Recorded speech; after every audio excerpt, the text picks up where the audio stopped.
성부와 성자와 성령의 이름으로 말씀드립니다. 아멘. 예수님의 이름으로 환영하고 축복합니다. 네.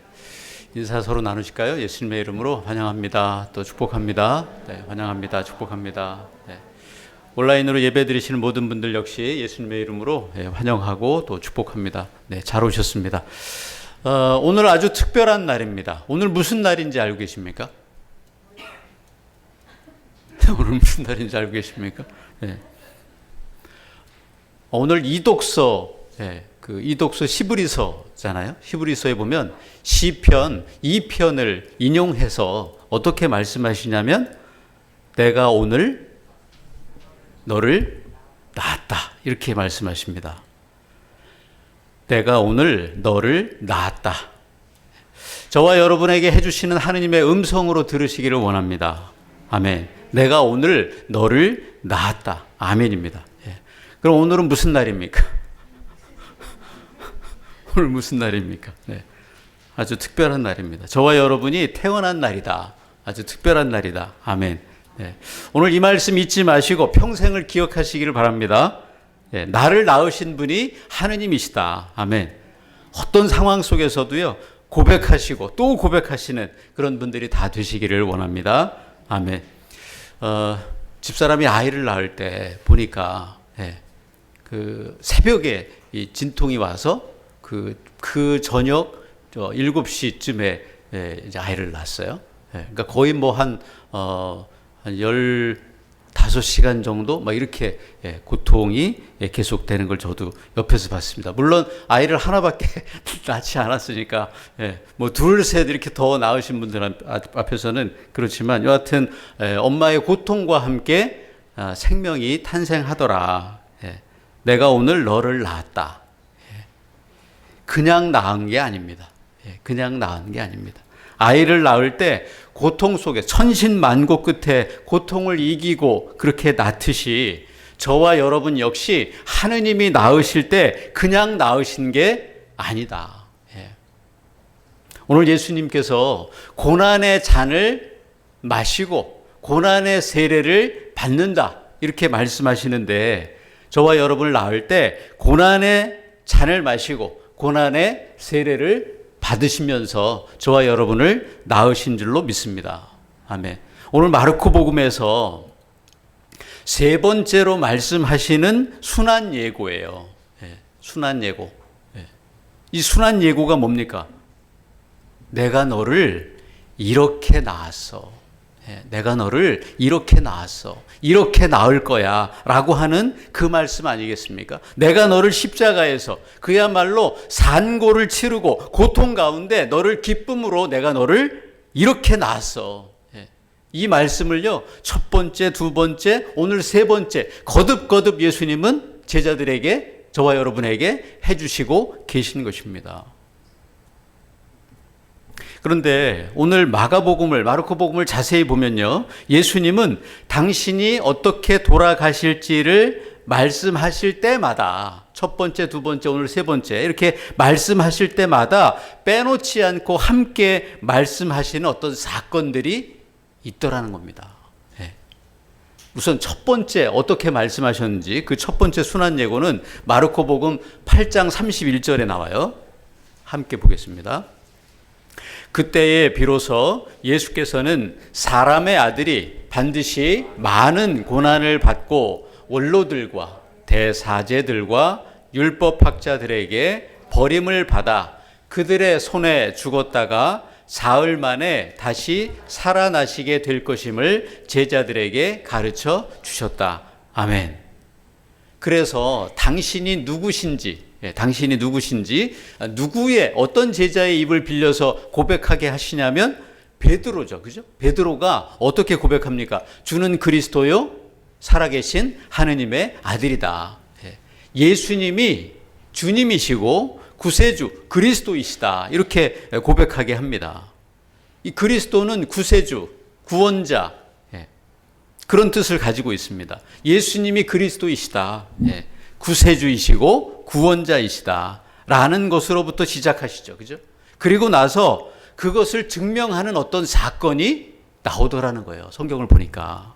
그게 8장 25절에 있습니다. 그 앞에 어떤 사건을 미리 보여주세요. 25절에 예수께서 다시 그의 눈에 손을 대시자 눈이 밝아지고 완전히 성해져서 모든 것을 똑똑히 보게 되었다. 아멘. 어떤 기적이에요? 소경의 눈을 뜨게 하시는 그런 기적이 나옵니다. 그렇게 첫 번째가 지나가고요. 두 번째는 언제 하시냐면 마르코복음 9장 31절에 나와요. 예. 그것은 예수께서 함께 읽겠습니다. 시작. 그것은 예수께서 제자들을 따로 가르치고 계셨기 때문이다. 그는 제자들에게 사람의 아들이 잡혀 사람들의 손에 넘어가 그들에게 죽었다가 사흘 만에 다시 살아날 것이다 하고 일러주셨다. 아멘. 근데 이 두 번째 말씀하실 때 또 어떤 사건이 나오냐면 제가 성경을 보니까 악령 들린 아이를 살려내는 사건이 나옵니다. 예. 악한 영을 쫓아내는 예수님이 나와요. 예. 그리고 오늘 세 번째 말씀이에요. 예. 10장 45절에. 근데 이 말씀 뒤에 조금만 더 보세요. 이 말씀 뒤에 어떤 사건이 나옵니까? 10장 45절 뒤에 어떤 사건이 나오죠? 소경이면서 거지인 바르티메오라는 사람을 고치는 사건. 네, 이 사건이 또 나옵니다. 네. 그 유대인들은요, 이 메시아, 기름 부은 자죠. 기름 부음을 받은 자, 뭐 왕이나 제사장이나 예언자들에게 기름을 붓는데 그 메시아의 조건을 어떤 거라고 그 당시 생각했냐면 장님의 눈을 뜨게 하는 사람, 혹은 사람을 살리는 사람, 이런 사람을 구세주, 구원자, 메시아 이렇게 얘기를 했습니다. 그런데 이 메시아의 개념이 세상 왕한테도 적용되기 시작했어요. 예. 세상 왕이 나도 구세주고 구원자다, 내가 메시아다 라고 생각했고, 또 사람들은 이 왕에게, 세상 왕에게 아부하기 위해서 당신이 주인이시다, 주님이시다, 그리스도이시다, 구원자이시다 이렇게 얘기하기 시작했습니다. 이 마르코 복음을 쓴 마르코는 이 예수님이 진정한 메시아신데 세상의 메시아하고 세상의 구세주하고 구원자하고 다르다. 어떤 메시아냐? 고난을 당하시는 메시아, 고통을 당하시는 메시아, 십자가에서 죽으시는 메시아, 그리고 부활하시는 메시아, 그래서 당신 자녀들을 살려내시는 메시아, 즉 우리를 고난을 통해서, 고통을 통해서, 십자가를 통해서 나를 낳으신 메시아, 그분이 누구시다? 그분이 예수님이시다. 예수님이 우리의 진정한 메시아시다 라는 것을 계속해서 선포하고 있는 거예요. 첫 번째, 두 번째 순환 예고에서는요, 십자가에서 돌아가신 후 사흘 만에 부활하신다는 것을 반복적으로 말씀하셨다면, 그러면 오늘 세 번째 이 순환 예고에서는 그러면 왜 십자가에서, 그리고 십자가에서 죽으신 목적이 뭔지 그것까지 오늘 말씀하십니다. 44절부터 한번 보세요. 함께 봅니다. 으뜸이 되고자 하는 사람은 모든 사람의 종이 되어야 한다. 사람의 아들도 섬김을 받으러 온 것이 아니라 섬기러 왔고 또 많은 사람들을 위하여 목숨을 바쳐 몸값을 치르러 온 것이다 하셨다. 아멘. 목적이 뭡니까? 우리 메시아 예수님은 고난의 잔을 마시고 고난의 세례를 받으시는데 그 목적, 이유가 뭡니까? 몸값을 치르기 위해서. 값을 치르고 저와 여러분을 사시는 그런 메시아입니다. 값을 치르고 내가 너를 샀다. 종을 살려면요, 종의 몸값을 내야 되는 거 아니겠습니까? 그러면 그 종은 전적으로 그 주인의 소유가 되는 거예요. 값을 치르고 사는 거죠. 값을 치르고 내가 너를 샀다. 내가 오늘 너를 낳았다. 그래서 이제 너는 누구 거다? 내 것이다. 내 것이다. 오늘 이독서로 읽은 성경은 히브리서입니다. 히브리서인데 오늘 복음 성경은 어디예요? 마르코 복음이에요. 히브리서, 마르코 복음 역시 둘 다 누구에게 지금 선포되고 있는 복음이고 서신 성경이냐면 로마에 있었던 가정교회, 로마에 사는 예수님을 구세주, 그리스도라고 믿고 고백하는 사람들에게, 원래는 유대교였다가 기독교인이 된 사람들도 있었을 것이고 이방인이었다가 예수님을 믿는 사람들도 있을 거란 말이죠. 그런데 당시 그 로마는 어떤 상황이었었냐면 세상의 통치자, 네로라고 하는 세상의 통치자, 황제 네로가 마치 자기가 구세주이고 메시아인 양 예수 믿는 사람들을 어떻게 했어요? 죽이던 시절이에요. 카타콤이라고 그 이태리의 로마에 가면은 그 지하 땅을 파서 거기 무덤이 있는데 거기에서 몰래 예수 믿는 사람들이 몰래 거기에 모여서 예배를 드리고 말씀을 보고 찬양을 했던 그런 곳인데 만약 들키게 되면 그 자리가 그냥 그 사람의 무덤이 됐던 그런 시절입니다.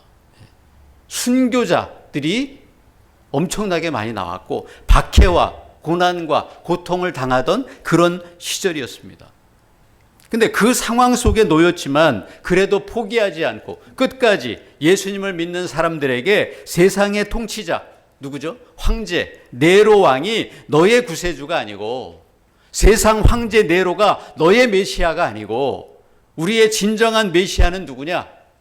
고통을 주는 세상 왕이 아니고 나를 죽이는 메시아가 아니고 당신이 직접 고난을 당하고 고난의 잔을 마시고 고난의 세례를 받고 직접 고통을 당하신 예수님, 그분이 오늘 어떻게 하셨다고요? 너를 낳았다. 그래서 이제 저와 여러분이 하느님의 자녀들이다, 이렇게 선포하는 겁니다. 고난 때문에, 박해 때문에 예수님을 버리고 다시 유대교로 그렇게 간다거나 아예 예수님을 믿는 믿음을 포기하지 않도록 고난이 있어도, 고통이 있어도 그것을 넘어서 죽음이 우리 앞에 있다 해도 끝까지 우리의 메시아, 그 예수님을 믿고 나아가자. 예수님만이 진정한 구세주이시고 예수님만이 진정한 메시아시니 그분을 믿고 나아가자. 그분은 십자가에서 저와 여러분의 몸값을 이미 지불하셨습니다. 그분이 오늘 저와 여러분을 내셨으니 우리는 전능하신 하느님의 아들, 딸들입니다. 이 고난을 이겨냅시다. 이 세상적인 고난을, 고통을 이겨냅시다 라고 하는 선포가 오늘 말씀의 핵심이 아닐까 생각합니다. 예수님이 너의 몸값을 치르러 왔다. 값을 주고 너를 샀다. 그래서 이제 너는 내 것이다. 아멘. 저와 여러분이 전에 어떤 처지였습니까? 어떤 삶을 사셨습니까? 아까 말씀드린 대로 순환 예고 때마다 누구의 눈을 뜨게 해주셨어요? 앞을 못 보는 그 장님의 눈을 뜨게 해주셨어요. 마치 우리가 눈을 뜨지 못해서 눈 못 뜬 장님 신세로 사는 존재들이었다. 소경이라서 앞이 보이지 않고 늘 답답한 마음으로 그렇게 사는 존재들이었다. 소경이라서 미래에 대한 불확실성, 그것으로 살았어요. 그래서 늘 불안해하고 걱정하면서 사는 우리들이었으나 그런 처지에 있었기 때문에 우리는 진짜 메시아, 구세주이신 그 예수님이 필요한 존재들이었다. 그런 우리들에게 오셔서 우리의 몸값을 치르고 섬기고 종의 모습으로 예수님이 오셨다. 또 우리는 그 전에 어떤 처지였습니까? 세상 악한 영들에게 사로잡혀서 덫에 걸려서 지금도 때로 허우적거리는 그런 우리를 사람답게, 하느님의 자녀답게 살지 못하고 있는 우리들에게 오셔서 악령을 꾸짖으시고 그리고 내쫓으시고 우리를 살려내시는 그 메시아, 섬김과 종의 그 예수님, 그분이 너의 몸값을 치르고 너를 사셨다. 그래서 어둠에서 빛으로, 악한 영에서 성령의 삶을 사는 존재로 그렇게 만드셨다. 오늘 이렇게 선포하는 것 아니겠습니까? 너는 내 아들, 너는 내 딸이라. 오늘 내가 지금 너를 낳았다. 너는 내 것이라. 아멘.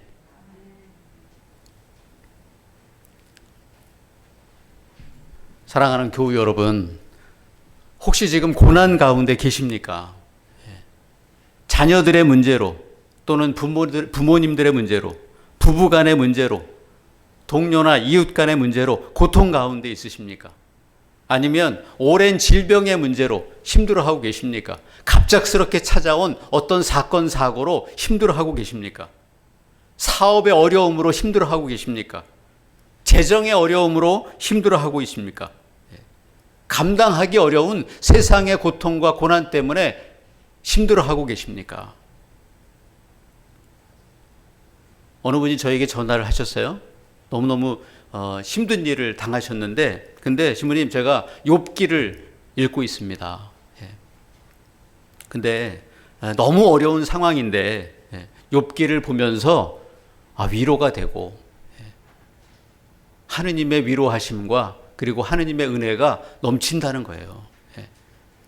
그런 이야기를 하시면서 눈물로 고백하시더라고요. 오늘 일독서에 욥이 겪는 고난, 한 개인이 자기 삶의 한복판에서 겪게 되는 고난과 고통도 있고, 그리고 오늘 히브리서와 마르코 복음에서 세상 한복판에서 세상 황제 네로의 박해를 받는 그 로마 교회 공동체가 겪는 그런 공동의 고난과 고통도 있을 수 있습니다. 그 고난 가운데서도 하느님은 하느님을 절대로 떠나지 않는 그런 욥처럼, 그리고 로마 세상 왕의 박해 가운데서도 네로 왕이 구세주가 아니고 내 몸값을 치르시고 나를 살리신 진정한 메시아는 오직 예수님 뿐이시다. 이 믿음을 가지고 살아낸 그 로마 교회에 박해받던 그런 가정교회들처럼 저와 여러분이 지금 혹 고난과 고통 가운데 있다면 그 고난과 어려움을 이기는 힘은 산모의 고통 가운데 나를 낳아준 그 부모를 내가 잊지 않듯이 내가 오늘 너를 낳았다. 십자가의 고난과 죽음이라고 하는 그 고난의 세례를 받으면서 나를 낳으신, 나를 끝까지 포기하지 않으시는 그 예수님에 대한 굳건한 믿음, 그 믿음이 우리에게 필요한 것 아니겠습니까? 안국리에 사시는 미카엘 회장님이 주중에 전화하셨어요. 신부님, 이번 주 추수감사주일은 언제입니까? 그래서 11월 첫째 주에 제가 추수감사주일을 한다고 하니까 얼마 전에 우박 온 거 아십니까? 네. 우박이 와가지고요, 배추 심은 거 배춧잎을 다 뚫어, 네. 배를 수확해야 되는데 그 우박이 내려가지고 배가 다 상처를 입고 썩어간다는 거예요. 네. 벼도요, 비가 너무 많이 오니까, 네. 벼도 이게 농사가 어떻게 될지 올해가 정말 힘들다고 그렇게 말씀하시면서도, 그러면서도 어떻게든 해보겠습니다. 예. 그 농사 지은 거 우리 추수감사주일날 같이 모아서 감사하면서 그 곡물들을 우리 같이 바치잖아요. 바칠 게 없다는 거예요. 예. 농사가 너무 힘들게 안 돼서. 예. 근데 그럼에도 불구하고 해보겠습니다. 예. 그렇게 말씀하시더라고요. 어디 그것뿐이겠습니까? 저와 여러분이 겪고 있는 다른 문제로 인한 고통들이 얼마나 많겠습니까? 그런데 그 고통과 그 고난, 그 가운데서도 오늘 욥이 하느님을 포기하지 않듯이, 그리고 로마에 있었던 그 죽음을 무릅쓰고 순교하면서까지도 그 믿음을 잃지 않았던 그 가정교회들, 그 순교자들, 그 사람들이 가졌던 건 뭐겠습니까? 주님의 말씀을 믿는 믿음. 그분이야말로 나를 살리신, 나를 사신, 당신의 고난의 잔과 고난의 세례를 통해서 나 몸값을 치르고 나를 사신 그분이야말로 내 인생의 메시아시다. 그분이야말로 내 인생의 구세주이시다. 이런 고백 아니었겠습니까? 오늘 첫 시작을 마르코 복음은 어떻게 하고 있냐면 제베데오의 두 아들 야고보와 요한, 이렇게 얘기하고 있습니다. 제베데오라는 사람의 두 아들이었으나 이 야고보와 요한도요, 끝까지 어느 자리까지 가자면 순교의 자리까지 갑니다. 고난과 고통 그거 다 이기고 순교의 자리까지 갔어요. 예수님도 이렇게 얘기하십니다. 너희도 내가 마실 잔을 마시고 내가 받을 세례를 받을 것이다. 이렇게 말씀하십니다. 그 고난을 통해서, 그 고통을 통해서 그 후에 어떻게 된 거예요? 제베데오라고 하는 그 사람의 아들에서 하느님의 아들이라고 하는 신분이 완전히 바뀌어버린 그런 사람으로 변화된 것 아니겠습니까? 너는 내 아들, 내 딸들이라. 오늘 내가 너를 낳았다. 너는 내 것이다. 오늘 이 말씀 한마디가 오늘 우리가 겪는 모든 어려움과 또 모든 고통에서 우리의 눈을 뜨게 해주시고 고난에서 일어나게 해주시고 저와 여러분을 진정 살리는 생명의 말씀이 되기를 축원합니다. 능력의 말씀이 되기를 축원합니다. 하니까 하게 되더라. 사니까 살게 되더라. 주님 바라보시면서 모든 어려움 이겨내시고 살아내시고 또 해보시고 그렇게 우리의 믿음이 주님을 향한 믿음이 커져 나가기를 원합니다. 아멘. 내가 오늘 너를 낳았다. 우리가 주님께 속한 주님의 자녀들임을 잊지 마시고 모든 어려움들 앞에 기도로 또 큰 믿음으로 어려워도 끝까지 함께 나아가시는 귀한 주님의 자녀들 다 되시기를 십자가를 통해서 우리를 낳으신 예수님의 이름으로 간절히 축원합니다. 아멘. 성부와 성자와 성령의 이름으로 말씀드렸습니다. 아멘.